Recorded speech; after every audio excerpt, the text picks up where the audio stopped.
Wilson.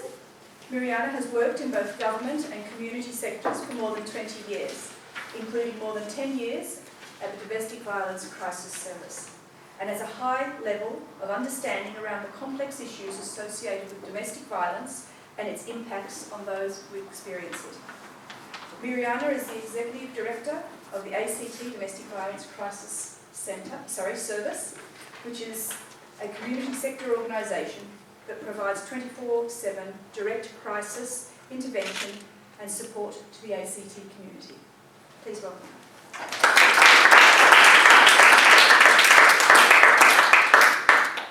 Thank you, Glenda, and thank you, Travis. And I wanted to pick up, just before I sort of kicked off, what I was going to say about the idea of the national disgrace. I spent the last 2 days at a national DV summit in Sydney, which had the name National DV Summit would indicate that there would be thousands of people there.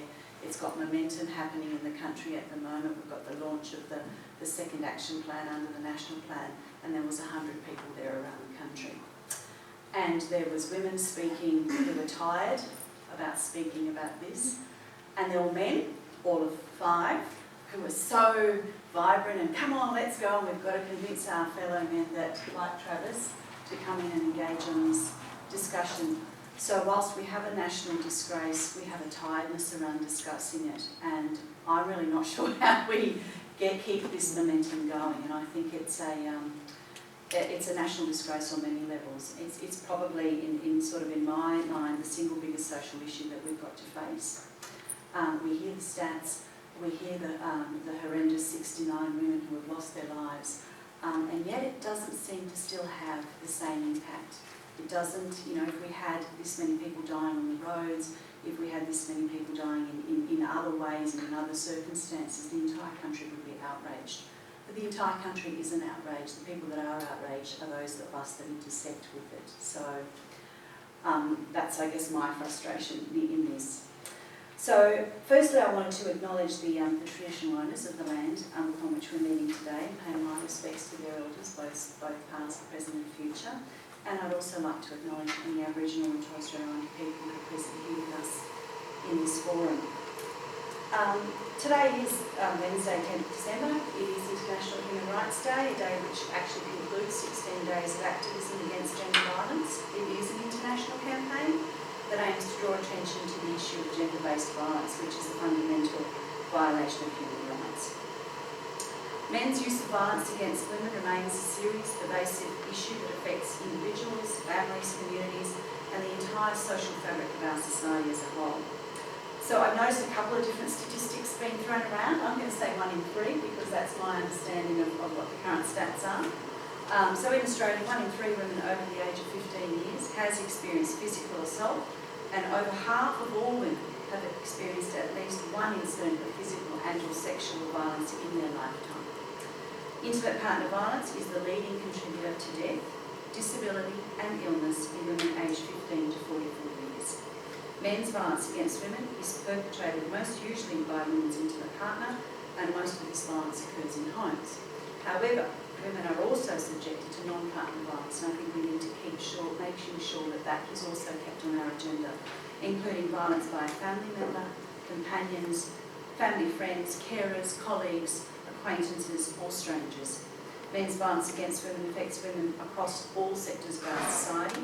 It occurs in private, in public, in homes, workplaces, schools, clubs, pubs, prisons, detention centres and in hospitals. In this really tiny jurisdiction, where we've only got about 380,000 people, we had a record number of people accessing our services in the last financial year. 94% of those were women and children, and 6% of those were men. Some would argue that men don't access services. Certainly, many of the Lone Fathers Associations, the 1 in 3 campaigns, very much are saying men just don't. They don't seek support. They don't access. They're throwing figures around of 1/3 of all men. When we add 1/3 of men to our 6%, that'll take us up to 9%. We're still not talking about an equal discussion here. So we provide, and I guess for us that continues to highlight the gendered nature of the crime. For 26 years we've been doing this work. 17 years ago, we made a decision as a service to say we will support all people affected by violence, men, women and children. Please come and access our services. We have a deep-rooted feminist philosophy. However, we also are happy to say that violence impacts across the society. We still, 26 years later, have only 6% of men coming forward. And I don't believe it's because they're completely afraid to do so. So for 26 years, what have we been doing? We've been doing one of the very unique 24/7 services now. We provide direct crisis intervention with ACT policing. So whenever there is an incident in our community, we attend with them. We provide a 24-hour crisis line. We have a court advocacy program assisting 365 people in the last year to take out protection orders and assist them through criminal matters where charges have been laid. We have any time up to 20 families in intense outreach support with children who have been impacted through having lived with violence. We run support groups for women and children who need that therapeutic ongoing and trying to rebuild their lives. And we are generally there to provide community education and referral in any way that we can. Aside from that, we also have key stakeholder relationships with care and protection services, housing, ACT, and are instrumental in the ACT's collaborative coordinated response to family violence here in our community. So aside from this record number of people that we actually assisted came to 1,408 families. I think that's huge for a population of 380,000, and that's those that have sought support. So we have to take into account that there's a huge amount of people that haven't actually accessed our service. Alongside that, we've received 15,647 calls to our crisis line. It is a bit of a disgrace, and it's a disgrace in this community as well. Some of these women that have been clients of our service have been so for a significant number of years. Some have made contact and sought support for the first time, although what we do know is that violence has probably been going on for some time, as people don't just seek support the first time there's an incident. And in fact, a lot of the research tells us that there's been anywhere between 10 and 25 physical incidents of violence, and that's just physical violence. Of course, what we do know is that it's more than just physical violence before someone actually reaches out for support and starts to have a thought in their head that maybe what's happening to them is not okay. And it's at that point that support services and statutory bodies become involved. The overwhelming majority of women that we have supported over the last 26 years don't leave their homes. Some of them choose to stay in the relationship and manage to set their safety as best as possible. And then, of course, there are the complexities in understanding why women stay. That is one of the most asked questions of certainly from me and any one of us that work in the area is, why don't they just leave? And the reasons they don't leave is that there's three reasons that we've come to understand, which is love, hope and fear. Love for the person that is the father of their children, the hope that things will actually get better, that he might get counselling, and fear that the violence and risk to safety will actually be worse once she leaves. Most people now recognise that the most dangerous time for any woman that is subjected to this type of violence is when she's actually preparing to and actually does leave. And what we've certainly seen is the 69 examples that have been played out through the media in the last 12 months with the number of women that have been murdered by a current or ex-partner. In overwhelming all of those times, it has been at that point of trying to get away from the relationship. So often when a woman wants to leave, there is nowhere to go. So we might attend an incident and police are standing there going, can you do something? Can you find somewhere for this family to go? And that can be a single woman, it can be a woman with 5 children in tow, and it's 3 o'clock in the morning and there's no space.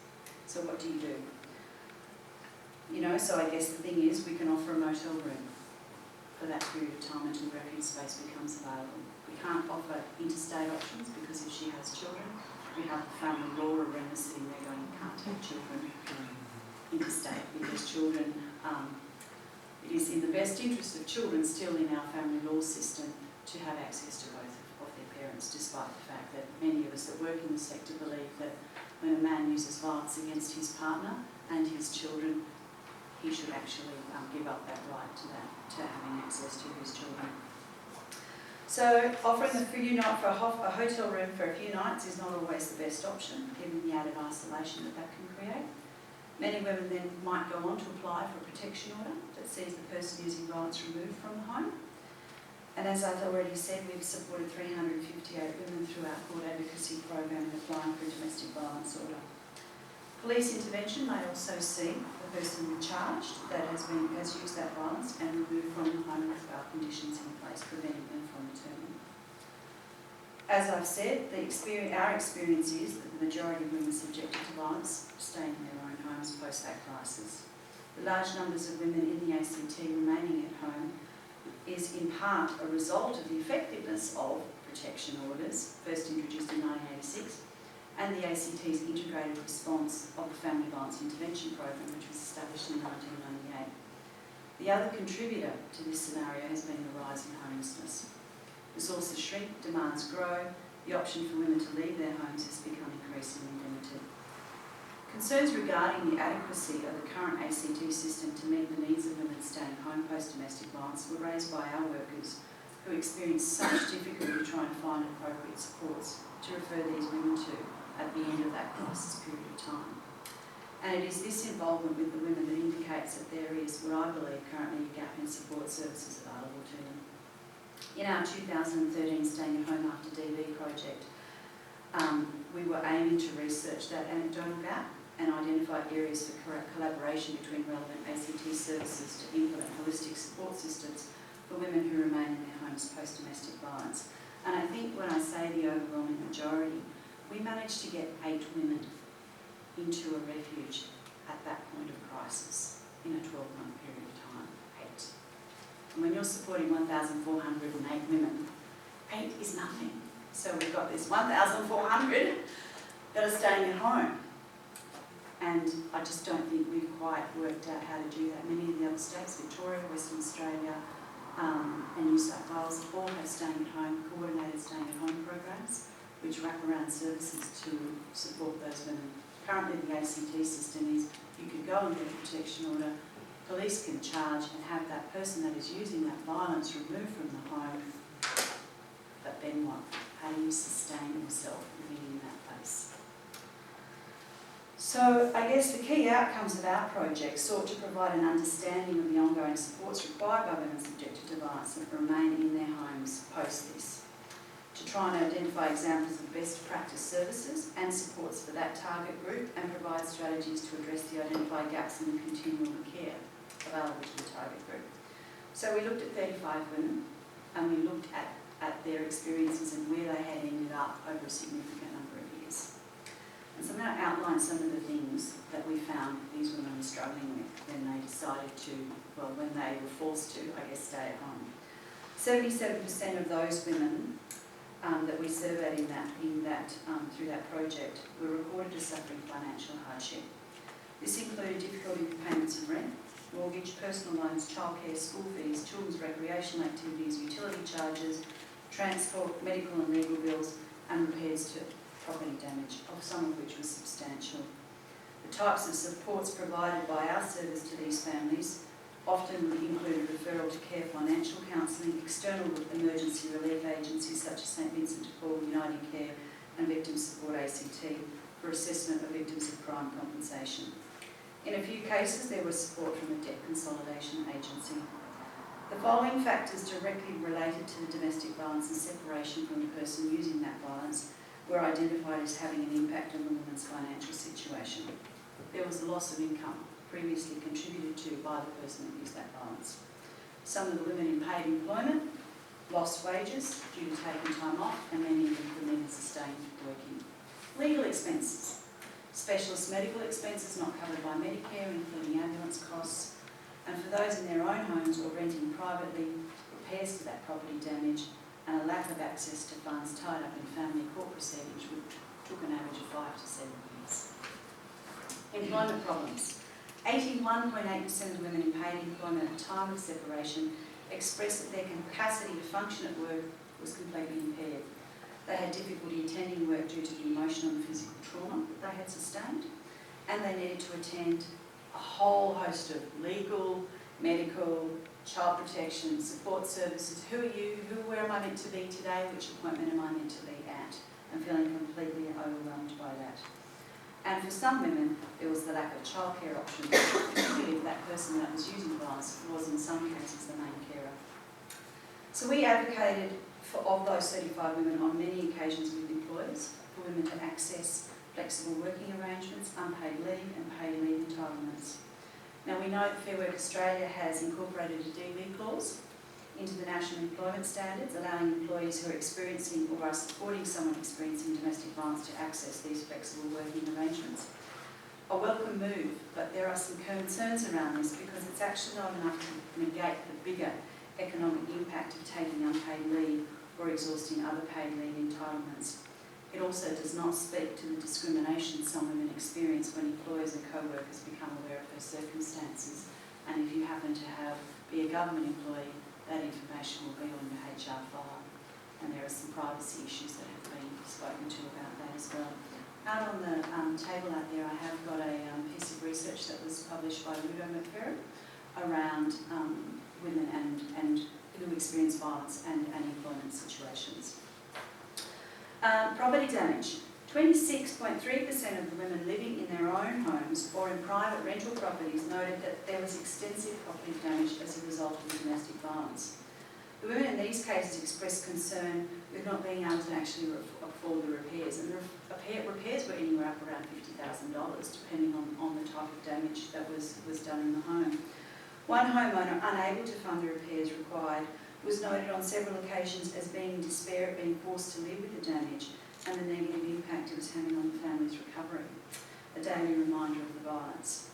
Another woman stated that a landlord of a private rental property threatened to evict the woman and her children if she did not quickly come up with the money for the repairs, thus adding extra pressure and anxiety to an already stressful situation.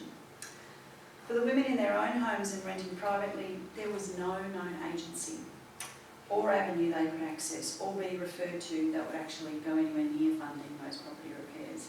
And whilst these women were entitled to lodge a compensation claim through the Victims of Crime Compensation Act, the administrative process for applying would consider burdensome and access to funds was completely untimely. So the theme that was consistent in all of these cases that we looked at was the need for urgency. Living in a house where a wall is barely standing up because it's been punched so many times or things have been set alight is not, it needs to happen in a timely way, and 12 months, 2 years is not enough for that compensation money to come through. There has been a review of that Act, and which is really to address some of those concerns, which I also welcome that our local Attorney General has been very proactive in. Limited living skills. In 11.4% of the cases, the person using violence had controlled absolutely all aspects of that woman's life. These women presented with very little existing independence, confidence, ability to self-manage in any way, whether it was finances, paying bills, banking, using public transport, making appointments, basic property management. In one case, the woman stated that she'd actually left the parental home and gone straight to the home with the person that was using violence in an early age and was completely reliant on him. One woman had recently migrated to Australia, had little opportunity given to her by the person using violence to adapt her skills to living in Australian society. And then there's homelessness. So 37.3% of the women were actually ultimately not able to sustain their long-term residence in their family home. And I think that's a really important thing for us to remember, because I think sometimes when we talk about homelessness and DV, we think about it at the time of the incident and that need to flee. But with such a large group of women being forced to stay in their own homes because the options are so limited, they're actually ending up being homeless 8 to 9 months later. And that is actually, I think, a bigger problem, because from our research we found 54.6% of homeowners and 62% of the women living in private rentals lost those homes within 12 months. And then they entered into homelessness. But when you enter homelessness at that stage, you're no longer classified as being homeless due to DV. And unless there was an imminent risk to safety, she was not able to access the DV-specific specialist homelessness services. And what we observe time and again is that that experience of that poverty cycles you back in. to the relationship again, 12 months down the track. So it would be easy to say that poverty was the cause of these women and their children becoming homeless, but it's actually not. That financial hardship, the subsequent homelessness are all symptoms of a whole range of contributing factors that interact in various ways to raise that probability of homelessness, and I think we need to see it a lot more holistically.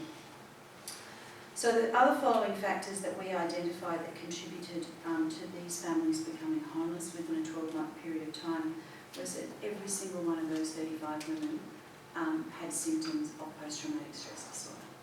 And I think sometimes when we talk about housing and when we talk about needing to put supports into place, what we actually fundamentally forget is the trauma. I think these women are really needing a lot more support, and it's not just about getting a roof over their head, it's how do we support them to sustain that once we do get a roof over their head. 3/4 of the women found parenting excessively difficult. They couldn't maintain their work, they were constantly overwhelmed, the financial hardship, not to mention child protection services on their shoulder going, what are you doing to maintain the safety of your children? More than half experienced ongoing risks to safety, stalking, protection order matters, criminal matters, and their involvement in the family law court proceedings, and had virtually zero capacity to maintain any study commitments that they were engaged in at that time. So I guess our hope is that any action that arises from these understandings from our research certainly, and from what we've seen in supporting all these thousands of women in our community, is that we must prioritise interventions that actually increase women's access to social resources and prevent the consequence of future homelessness and long-term disadvantage. And that's a really hard conversation to engage government around, because long-term is not necessarily the way that they're thinking. The take-home message from the research we did is that it's actually not enough just to have those legal processes. It's not enough to have protection orders. It's not enough to have charges that actually allow women to stay at home, because without those appropriate and ongoing supports in place, our current response actually does not prevent women and children from becoming homeless. It's just postponing it. And I guess these are the options that we feel that women have. So they can either remain in the family home with the person using violence, they can remain in the home with the person using violence removed, they can leave the home until the person using violence is removed, and they can leave the home permanently. All of those 4 options involve difficult emotional decisions and have the potential for less than perfect outcomes. What is becoming clear is that women must be helped to choose what option is best for them, and which will give them and their children the best chance to go on to have happy, successful and productive lives. Women are undergoing the stress of a relationship breakup following domestic and family violence, need to have a choice as to whether it is best for them and their children to remain in the home or to start again somewhere else. So it shouldn't be about a service system determining what the best options are. We need to be listening to the women